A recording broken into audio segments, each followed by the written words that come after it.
सभी भक्तजनों को जय श्री कृष्ण। नारद जी ने कहा, युधिष्ठिर, अब हिरण्यकशिपु ने यह विचार किया कि मैं अजर, अमर और संसार का एक छत्र सम्राट बन जाऊं, जिससे कोई मेरे सामने खड़ा तक न हो सके। इसके लिए वह मंदराचल की एक घाटी में जाकर अत्यंत दारुण तपस्या करने लगा। वहां हाथ ऊपर उठाकर आकाश की ओर देखता हुआ वह पैर के अंगूठे के बल पृथ्वी पर खड़ा हो गया। उसकी जटाएं ऐसी चमक रही थी जैसे प्रलय काल के सूर्य की किरणें।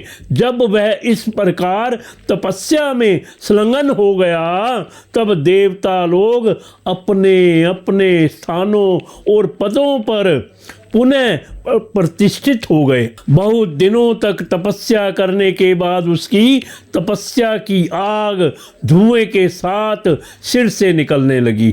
वह चारों ओर फैल गई और ऊपर नीचे तथा अगल बगल के लोगों को जलाने लगी। उसकी लपट से नदी और समुद्र खोलने लगे। द्वीप और पर्वतों के सहित पृथ्वी डगमगाने लगी। ग्रह और तारे टूट टूट कर गिरने लगे तथा दसों दिशाओं में मानो आग लग गई। हिरण्यकशिप की उस तपोमयी आग की लपटों से स्वर्ग के देवता भी जलने लगे।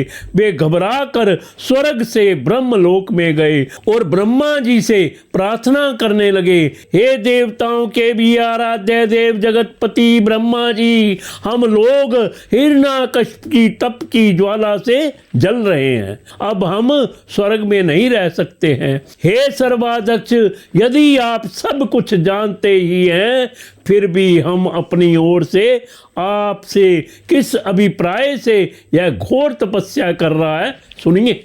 उसका विचार है कि जैसे ब्रह्मा जी अपनी तपस्या और योग के प्रभाव से इस चराचर जगत की सृष्टि करके सब लोकों से ऊपर सत्यलोक में विराजते हैं, वैसे ही मैं भी अपनी उग्र तपस्या और योग के प्रभाव से वही पद और स्थान प्राप्त कर लूँगा। क्योंकि समय असीम है और आत्मा नित्य है।